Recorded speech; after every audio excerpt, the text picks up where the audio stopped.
incidence of the spiritual parturition.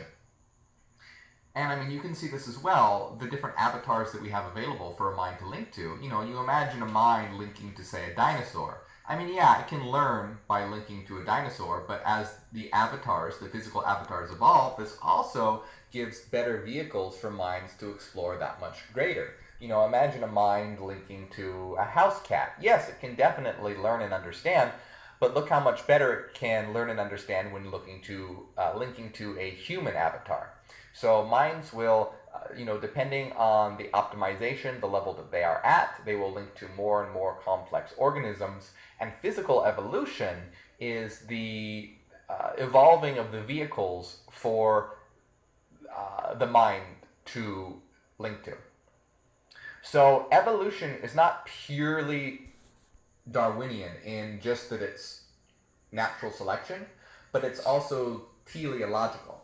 It's also teleological. So you can imagine that natural selection absolutely plays a part in it, 100%, but it's not just that, it's also teleological. So I want you to understand that we are also evolving ourselves. Not only are we evolving ourselves, but we literally are evolution. We are evolution. Evolution isn't, you know, it is done to us in a certain degree, but now, as we come to self-awareness, we can control our own evolution. So I want you to imagine in a time in the future when we will be creating new avatars. So imagine sort of like a biological, technological hybrid, or maybe even some kind of virtual avatar that we could create to facilitate a monadic link. You see, it's no longer just natural selection or survival of the fittest, but consciously being shaped by us. We are consciously and teleologically creating avatars, and once we have this Abraxian consciousness for the purpose of having better and better vehicles to host a monadic link. So we are evolution. It's not purely natural selection. As you can see, we will be able to be the creators of our next avatars if we step into that new world of Abraxian consciousness. So let's continue here, but first let me jump to the comments real quick because I see that Cynthia Keys super chatted $50. Thank you so much for helping us wake up the world.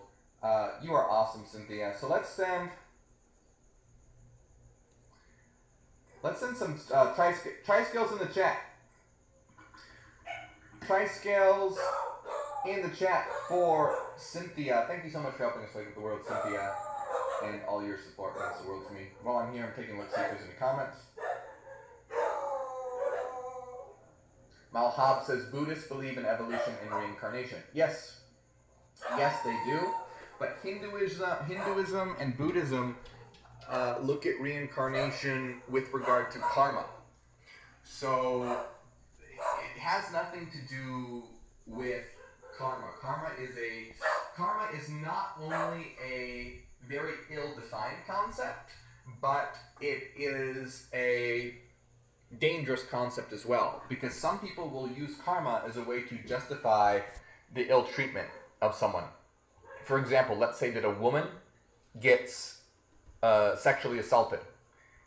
Some people will use karma to say, oh, well, she must have been bad in a past life, so she's getting what she deserves.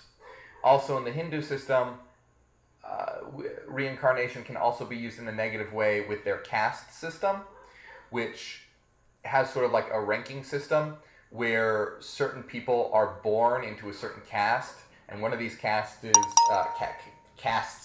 is called the untouchables, and they're treated very poorly and can only have the worst jobs, and they can't break out of that caste, which is a very dangerous way of thinking. So it's very important to understand that karma has to do with reincarnation has to do with mental evolution and optimization, mathematically and rationally, and not the ill-defined concept of karma. It is possible that perhaps we would be able to recast karma in a strictly ontologically mathematical way, but we would have to completely change the definitions and make sure it's very rigorous and do so in a way that everyone knew what we were talking about when speaking about it. So for how karma is right now, it can be a very dangerous subject, and it's one that Hyperianism rejects. Julian says, I stopped Buddhism because I felt it was against my carnal nature, but I learned a lot. Yes, I think that is absolutely fine. I think that's great. I think that's great that you were able to learn something from it, but then realize that it was missing some things and then move on. That's what a lot of these, systems, they're much better than fundamentalist religion. But ultimately, they are lacking things, and they are detrimental to your growth and optimization and progress. So, it is a great thing to be able to see, take something from it, but then move on and realize that, okay, there are some major flaws here. Buddhism's major flaw is detachment and the denial of the self. Detachment and the denial of the self are some of the major flaws in Buddhism, which keeps you, ironically, from enlightenment. Life is not about detachment and the denial of the self. It's about affirmation and self-actualization. It's actually the exact opposite. We don't want to try and diminish and step away. We want to step in and expand. We want to be the most powerful versions of ourselves and constantly be expanding ourselves, expanding our influence, expanding our power as both an individual and a collective. We are the universe, and we want full, total, complete, and control over ourselves, which means the universe, because that is what we are. This is our world, this is our realm, this is our universe, and we want to step into our power and claim it for ours because it is what we are, rather than trying to step back.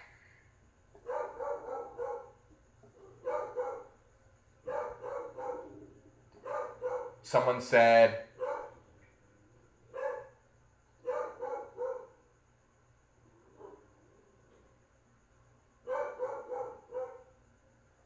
someone says karma is just action and reaction. But that's not true. That's not how people define it. They don't define it as just action and reaction like causation. They usually use a moral action and reaction. So it's not just action and reaction like one domino hits another and it falls over, but it's usually defined in moral terms, such as this person was bad in a past life, so therefore the reaction will be something negative will happen to them in a future life. Which is a very dangerous way of thinking.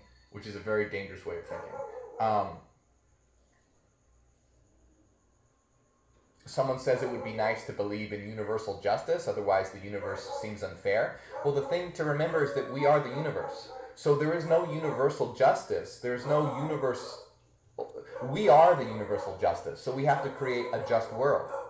We are the universe. This is what I want people to understand, and I want to get this across, because people always look at the universe as something outside of them. Like, oh, the universe will provide, or the universe will cause justice to happen. No, we are the universe. So hi! Hello guys! You should join G-Raven, guys, if you want to. We are justice. You guys can join him. Shout out to G-Raven again. 09. Can I join? Yeah, I can join. You're familiar. Nani? Hi, PUBG Gamer. Hi, 2144555. Hi. That's good, yeah. I give everyone food now. I have so many potato with me now. Please, I beg you, stop looking outside of yourself, okay? Wait, darling. Hi, everyone. This is Swappy Chill. Hi, everyone. This is Swappy Chill. Hi, everyone. This is Swappy Chill. And today, she's like that. She's like, hi, everyone. This is Swappy Chill. Because it is ours. Revolution of consciousness, so that everyone steps into a vaccine consciousness and realize that this is our world, and that we can let me see, Gregory. Yeah, tough one now. That's nice. Claire has super chatted $100. Thank you. Nice. Anyways, let's do this now. Claire, I can't remember why. What shall we send? Let's send. Hi. Let's saying that reminds me that's so Coselex. Coselex. Hi, Pokemon. Let's do purple. Thank you, Pokemon. I like that. Let's do purple. That's for you, Claire. Thank you so much. This is how I'm able to do my work. Very appreciative. Yes, let's get those. Let's get those signs of new terror going for Claire. All right, I'm going to turn down the light just a little bit because does that work? That works. Yes, excellent. I love it. So let's continue. I love seeing all those hashtags. Hashtag MMM. I love seeing that. Triple M. Triple M. Remember, if you're on Facebook, come on over to YouTube, subscribe, hit that like button. And let's, okay, so I digress. I have a feeling there's going to be quite a few digressions in this particular video, but let's continue with our reading of the secret doctrine of the Rosicrucians. It's a Brawlhalla player. I did Brawlhalla, but like... So, we're talking about reincarnation. Oh my god, it's still there! The Rosicrucians have no I tried playing that once in the game with a friend because like he was... Accept the general teachings of the ancient occultists concerning re-embodiment of the soul. They regard rebirth as just as natural as birth and consider that the race has at its disposal a vast amount of actual experiences of individuals which conclusively prove the truth of the doctrine. In fact, the Rosicrucian teachers make no attempt to argue the question with the student, but rather present the teaching as it comes to them, backed up by the wealth of authority on the part of the ancient schools and fortified by the innumerable personal recollections on the part of individuals. In most cases, the student himself has no intuition of the truth of the doctrine. In the first place, and often has a greater or lesser degree of recollection of his former lives on earth. Metempsychosis has always been the accepted belief of many of the most intelligent members of the, I believe they meant to say race here. It is founded to have been the inner doctrine of the ancient Egyptians. Yes, it's very, yes. And was held in the highest regard by the great thinkers of the ancient Western world, such as Pythagoras. Very, very true. Empedocles. Empedocles is one of my favorites. Threw himself into a volcano. Plato, Virgil, and Ovid. Plato's teachings were filled with the doctrine. The Hindu philosophies are based upon it. The Persian magi held implicitly to it. The ancient Druids and the priests of Gaul taught it. Traces of the doctrines are found in the records of the ancient races of the Aztecs, the Peruvians, and other old peoples of the New World. The Eleusinian mysteries of Greece, the Roman mysteries of the Temple, the inner doctrines of the Kabbalah of the Hebrews, all were based upon the doctrine of metempsychosis. The early Christian fathers, the Gnostics, and Manichaeans, which are amazing, by the way. The Gnostics are fantastic, and other early Christian sects. They're believed in it. The Gnostics are nothing like what you know Christianity to be. They're blasphemous Christianity. Highly recommend looking into that. The great philosophers, ancient and modern, treated it with respect, if indeed they did not fully accept it in many cases. The following quotations from modern authorities give an idea of the importance attached to the doctrine by modern thinkers. And real quick, thank you to Scarlet Meadows for helping us wake up the world. Says, can you please do a video on all the New Age stuff going on and prove it wrong? Yes, actually, I've been considering doing that, and I may do that very, very soon. If you guys would like me to do that, I've been thinking about maybe if I should actually do videos to maybe even like spiritualist YouTubers and do sort of a reaction video or like a breakdown where I watch them and break them down and show where the logical fallacies are and things like this. So if that's something you'd like to see, let me know in the comments. But continuing our reading. Hedge says, of all the theories respecting the origin of the soul, metempsychosis, remember that's just reincarnation, metempsychosis seems to me the most plausible and therefore the one most likely to throw light on the question of life to come. James Freeman Clarke says, It would be curious if we would find science and philosophy taking up again the old theory of metempsychosis, remodeling it to suit our present modes of religious and scientific thought, and launching it again on the wide ocean of human belief. But stranger things have happened in the history of human opinions. Professor Knight says, if we could legitimately determine any question of belief by the number of its adherents, the decision would be in favor of metempsychosis rather than to any other. I think it is quite as likely to be revived and to come to the front as any rival theory, Professor Brown says. It seems to me a firm and well-grounded faith in the doctrine of Christian metempsychosis might help to regenerate the world, for it would be a faith not hedged around with many of the difficulties and objections which beset other forms of doctrines, and it offers distinct and pungent motives for trying to lead a more Christian life and for loving and helping our brother man. So basically this person is saying that reinserting reincarnation into Christianity would help it out. Yeah, I mean, I would like to see Christianity reformed into a version of Gnostic Christianity. Fundamentalist Christianity is abhorrent, but if it could be reformed into a version of Gnostic Christianity, that would definitely be a step in the right direction. Let's just skip ahead a little bit here.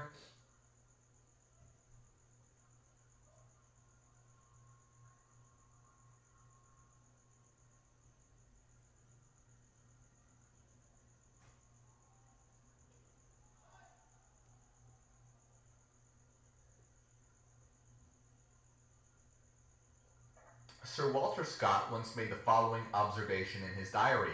I cannot, I am sure, tell if it is worth marking down that yesterday at dinner time I was strangely haunted by what I would call the sense of pre-existence, a confused idea that nothing that passed was said for the first time, that the same topics had been discussed, and the same persons had stated the same opinions on them. The sensation was so strong as to resemble what is called a mirage in the desert. Why is it that some scenes awaken thoughts which belong, as it were, to dreams of early and shadowy recollections, such as the old Brahmins would have ascribed to a state of previous existence? How often do we find ourselves in society which we have never before met, and yet feel impressed with a mysterious and ill-defined consciousness that neither the scene nor the speakers nor the subject are entirely new, nay, feel as if we could anticipate that part of the conversation which has not yet taken place? So there's a number of reasons this could be. This could be indeed you possibly having a recollection of a past life, or tapping into the collective unconscious.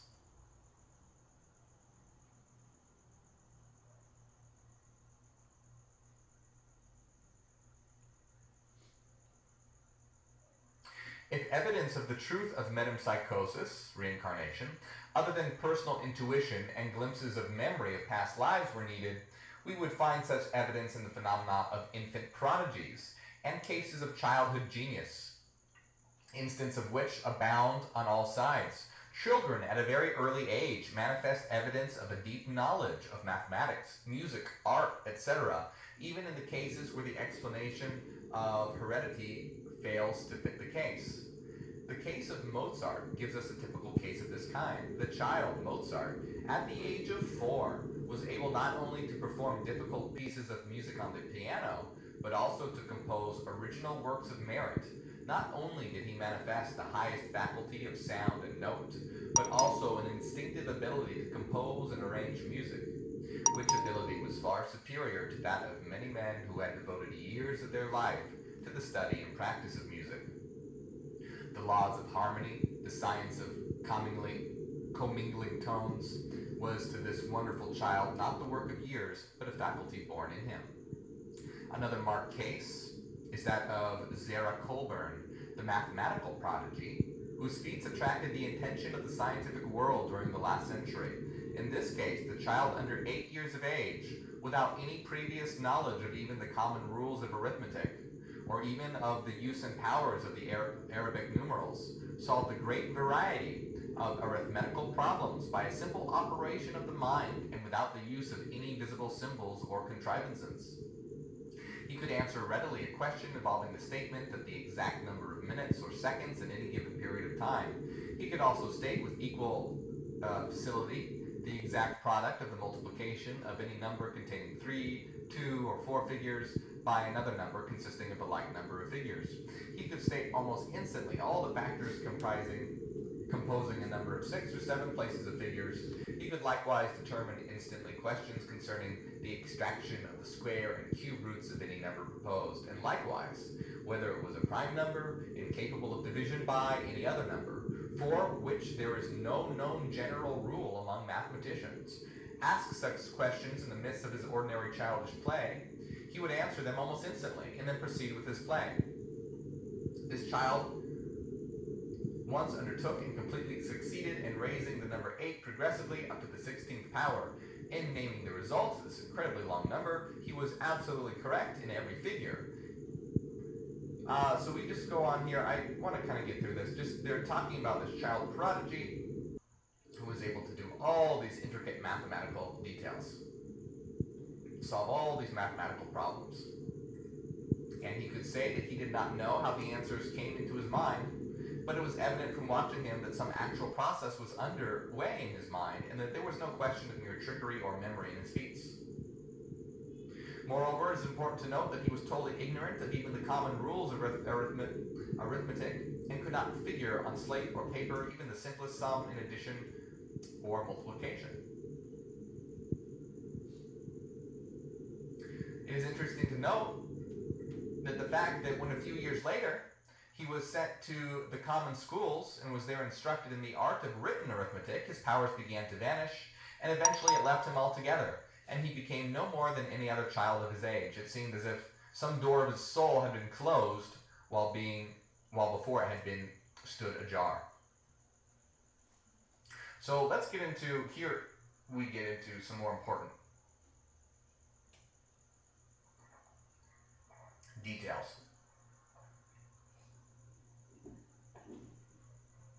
The Rosicrucians teach that the human soul is on the path of progress, learning the lessons of life and experience.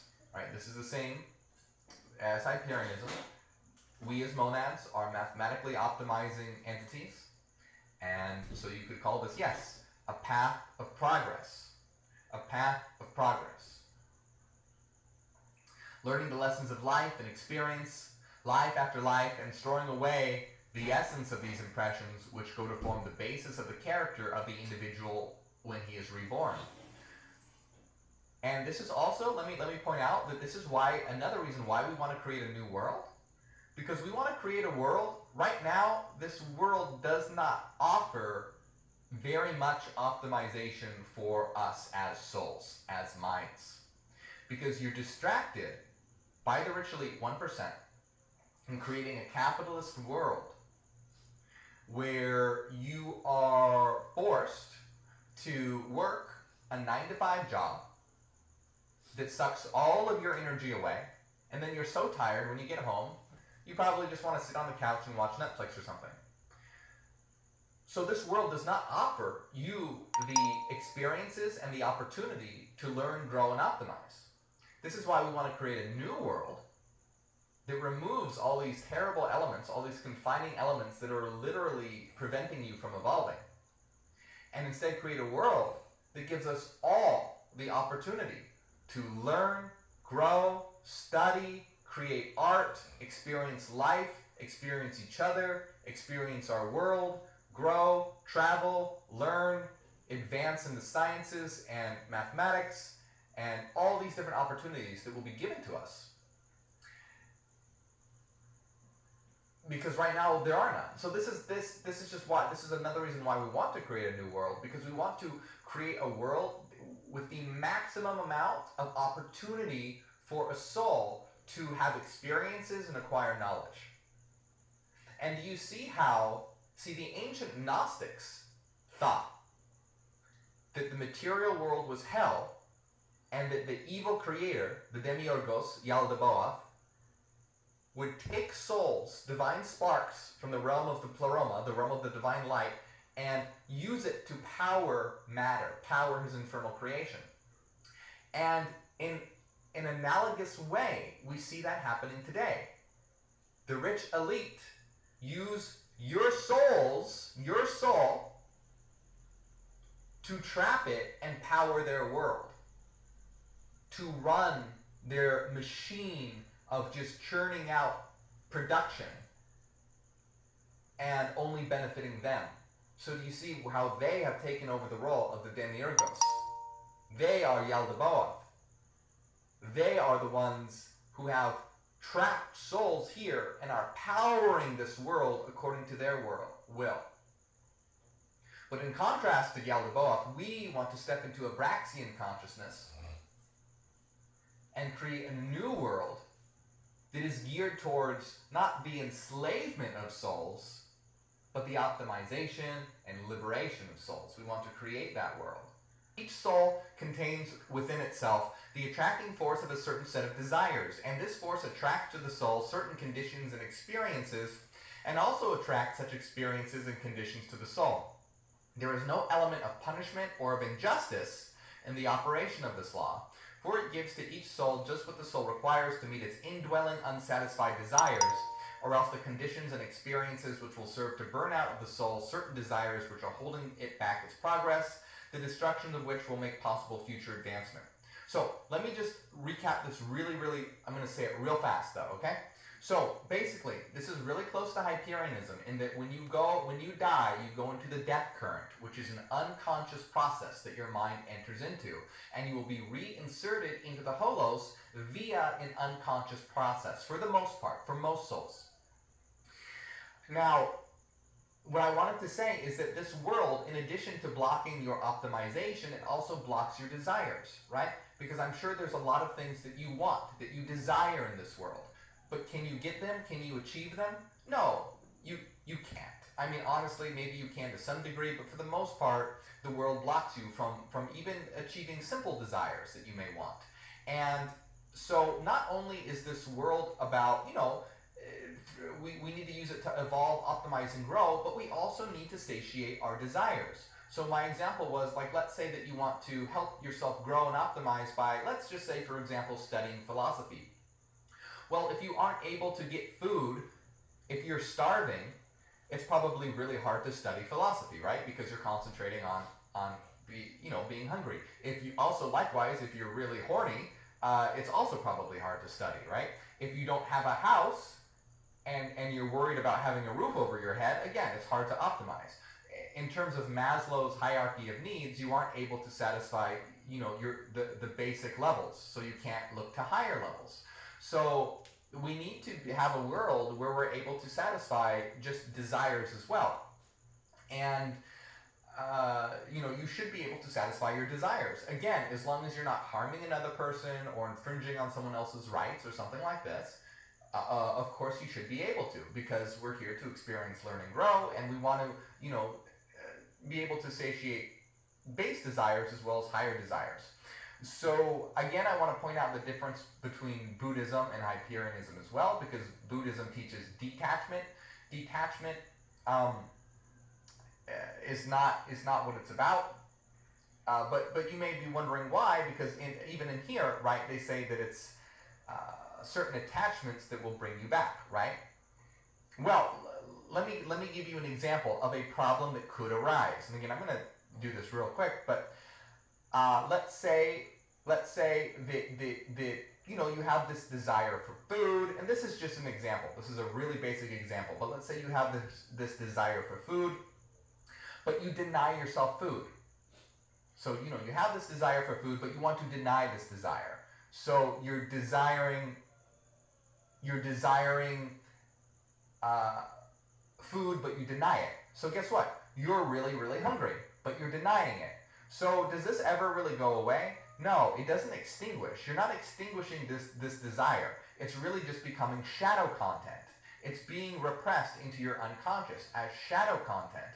So when you die and you're in the death current, your unconscious, you won't be able to consciously deny anything there. You'll have this desire for food because it was never satiated. It was buried in your unconscious, and that will be there, and that desire will be there. Now I want you to imagine the opposite scenario. Let's say that you have this desire for food, so you eat. So you eat the food, and guess what? You're full. Now you're full. You're satiated. Now do you have a desire for food anymore? No, you don't, because you're satisfied. You're satiated. So when you die and you're in the death current and in an unconscious process, that won't be lurking with your unconscious as an unsatisfied desire. You will have satisfied it. You will have satiated it. Now, this is a really, really, really basic example, but where you can see that this is why it's so important to understand shadow integration, understand your unconscious mind, and to create a world where we can satisfy our desires and needs so that we will be free to explore higher levels of reality and optimize and grow and learn. So, this is the world offers a lot of interesting things and interesting experiences, and we want to be able to be free to explore our desires and satiate our desires and all these things. Of course we do. Of course we do. We don't want to live in this awful world where we want to deny ourselves all these things. This is a world of experience, and we want to be able to to have the opportunity to experience. Once again, as long as we are not harming another person or infringing on their rights and everything is consensual and all that, blah, blah, blah. Of course, that should always be taken, implied. I always mean that. But that's what, hopefully you can see the difference between these ways of thinking. And so I just said this all very, very quickly. But I will keep in mind it is a bit of a complicated subject, so I will perhaps do a full video on this at some point.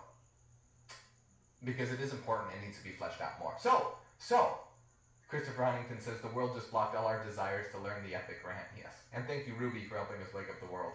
So, in a nutshell, that was the basic.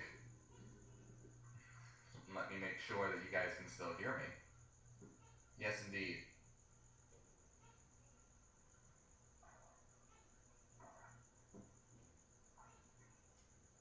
Taylor says, I must have been on this slave planet a while because I have a strong desire for knowledge. Excellent. Excellent.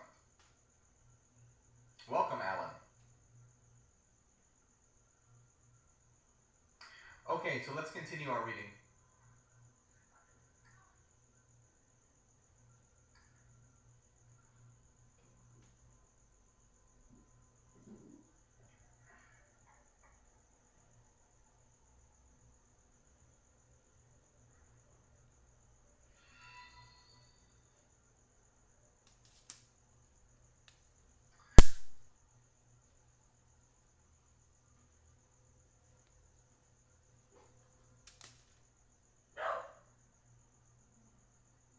So the rules of recursions teach that the individuals of any subrace, and honestly, what they mean by subrace is really convoluted, and I don't want to get into it here, but it has nothing to do with racism or anything like that. It's an old occult idea that's honestly kind of dumb. But anyway, it has to do with evolution in a certain way, but it's a very strange way of looking at it. In many cases, such individuals are compelled into the great body of the subrace moves up to the position of the individual, but such individuals are not compelled to undergo a needless repetition of births and rebirths during this waiting period, but instead they spend the period on some exalted plane on which they come into contact with advanced souls and higher beings who act as their teachers. In some cases, these advanced individuals consent to return to Earth life as great teachers, in order to aid in the general progress of the subrace. The teaching is that among us today, many of such advanced and self-sacrificing souls are dwelling, aiding in the general uplift. And once again, so here they're talking about advanced souls dwelling upon the earth to aid in uplifting humanity. And as I said, that's who we are. That is who we are. That's what we are here doing today. That is what we are doing. Many of us are those souls that have come back to lift up humanity. And if you aren't actually one of those, guess what? You can get there. You can attain. No one is blocked from attaining that level. You can attain through studying Hyperianism, interstar actualization, ontological mathematics, by integrating all this information. This is what we as the most advanced Hyperions are, and you can get there. You can be one of those individuals that are here to lift humanity up. That is our goal. That is our mission. We are here to lift humanity up. So first raise yourself up, and then be one of those souls whose mission it is to raise the rest of humanity up. And that's what it means to become a living archetype. And that's why I always talk about an inner star actualization. It's about integrating all the unconscious archetypes in your mind to activate your higher self. And going even further than that, it's becoming a living archetype where you are such a powerful mind, such an influential mind, that other minds are tuning into your pattern and learning and growing from that pattern that you are projecting out into the world, that you are disseminating into the world. So,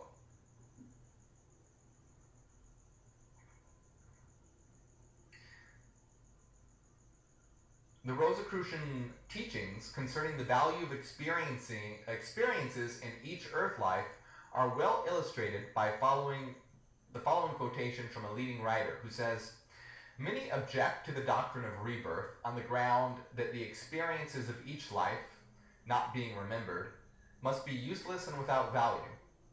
This is an erroneous view of the subject, for while such experiences may not be fully remembered, yet they are not lost to us all, but really form part of the material which our minds are composed.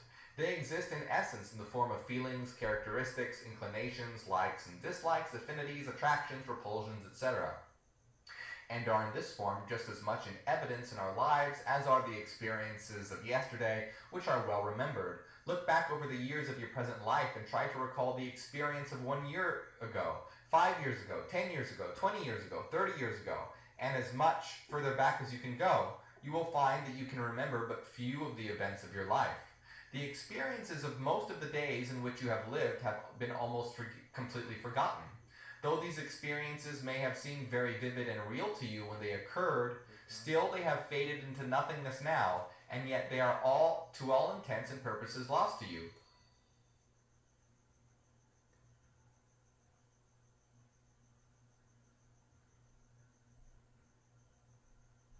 She will. Thank you for helping us wake up the world. No, that's very interesting. I'll have to check that out. I'll look into it. But they are not lost. Remember, you are what you are today by reason of these very experiences which you now fail to remember. They exist in your character and have helped to mold and shape it. The apparently forgotten pains, pleasures, sorrows, and happiness are active factors in the formation and maintenance of your character today. This trial strengthened you along certain lines, that one changed your point of view and made you see things with a broader vision.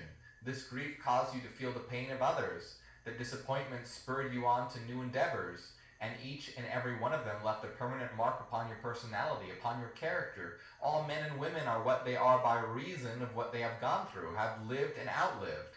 And though these happenings, scenes, circumstances, occurrences, and experience have faded from memory, their effects are indelibly imprinted upon the fabric of the character, and the individual of today is different from what he would have been had the happenings or experiences not entered into his life.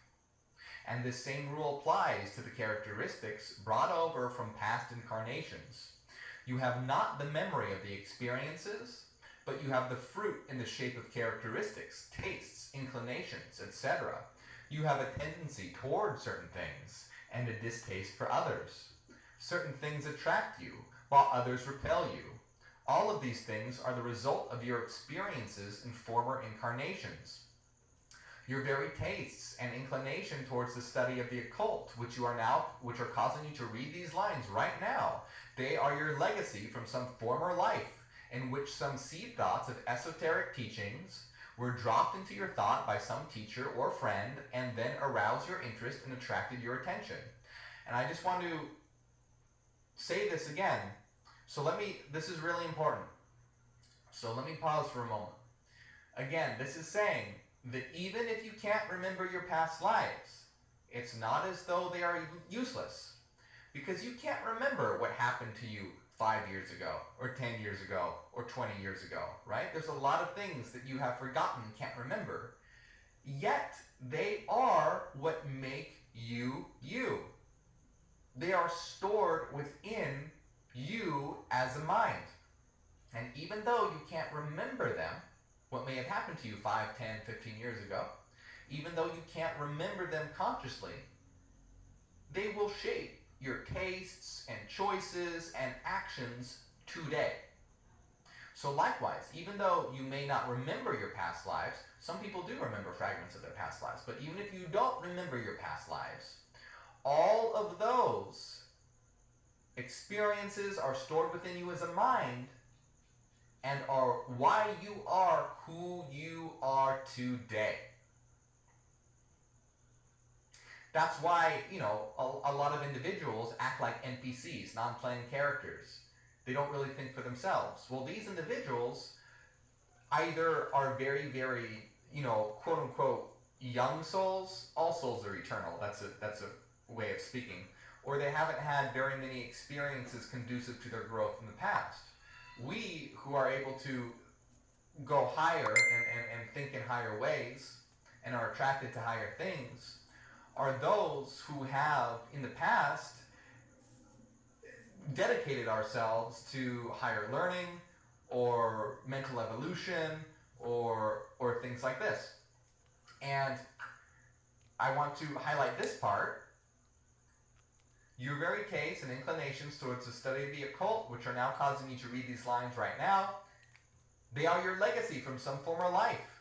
And this part here is very important, in which some seed thoughts of esoteric teaching were dropped into your thoughts by some teacher or friend, and then aroused your interest and attracted your attention.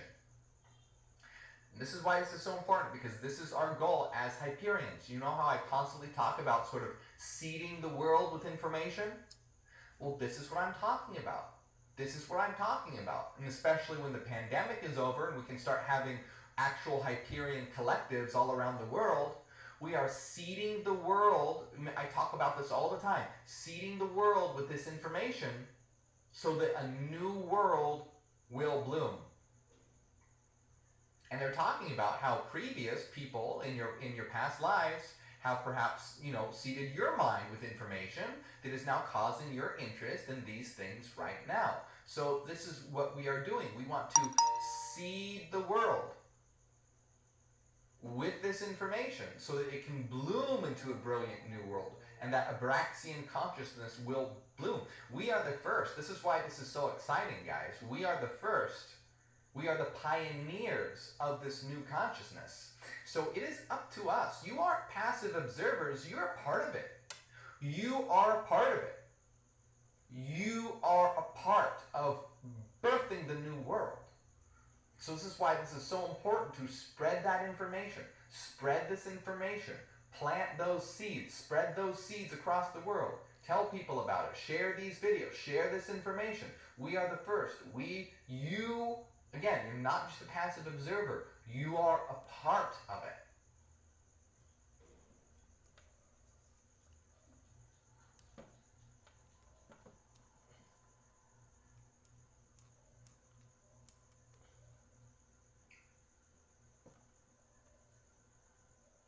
You learned some little about the subject, then perhaps much, and developed a desire for more knowledge along these lines, which, manifesting in your present life, has again brought you into contact with similar teachings, similar reachings. And again, this is why I say in Hyperionism, we're sort of like shooting out flares, or it's like a lighthouse, going, say, hey, here we are, we're over here, to gather all the minds together. This is why you're attracted to this information. To those minds that can understand this information, to bring them together so that we can work in a unified way instead of scattered everywhere and disunified. We want to be unified and then bring others around us up to our level and start that ripple effect. The same inclination will lead to further advancement along these lines in this life and still greater opportunities in future incarnations. You see, again, we're building a new world for our future selves as well. We're also planting these seeds right now. We can have a brilliant new world happen very, very fast. But imagine when we plant these seeds now, like where the world will be at, say 100 years from now. Well, guess what? When we reincarnate, that world will be there for us. So we're building this world for us right now. We can do amazing things right now, like especially when we start building Hyperion collectives and bringing people together. That's going to be amazing. We can have change happen really, really fast. Look how fast we're moving. But also think about the amazing transformative world. You know, think about where it will be, say, 100 years from now, and we're building it for us, for our future selves.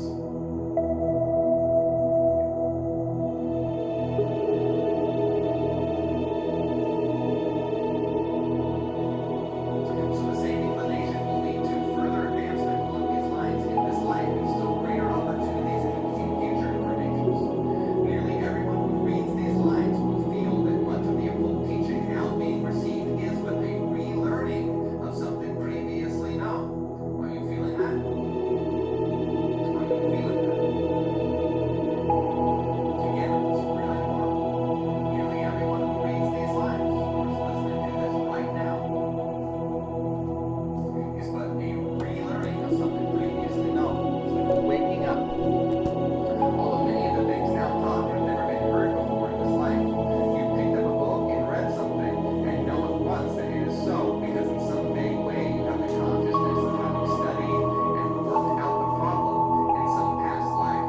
All this is in accordance with the law of attraction, which has caused you to attract that towards you for which you have an affinity, and which also causes others to be attracted to you.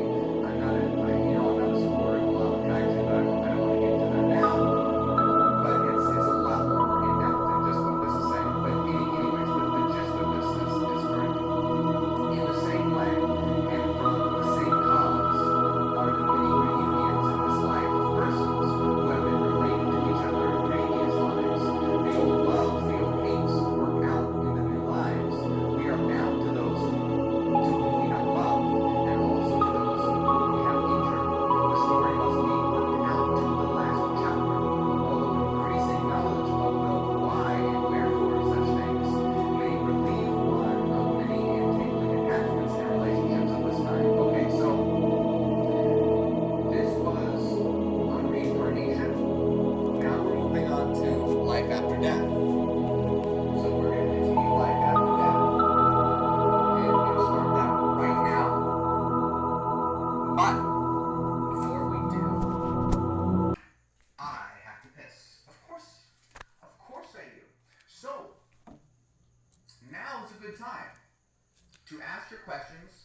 I see some super chatted questions. I'll ask those. So I'm going to go use the restroom, then I'm going to come back. I'm going to answer your questions, and then we're going to read Life After Death. Now is a great time. If you're on Facebook, go over to YouTube, subscribe and like. Let me know in the comments because I'm going to be jumping into the comments and interacting when I come back. So now is a great time if you're on Facebook to do the great migration. I'll see you in a moment. Let's get those lights going in the meantime.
Nira sa word mo.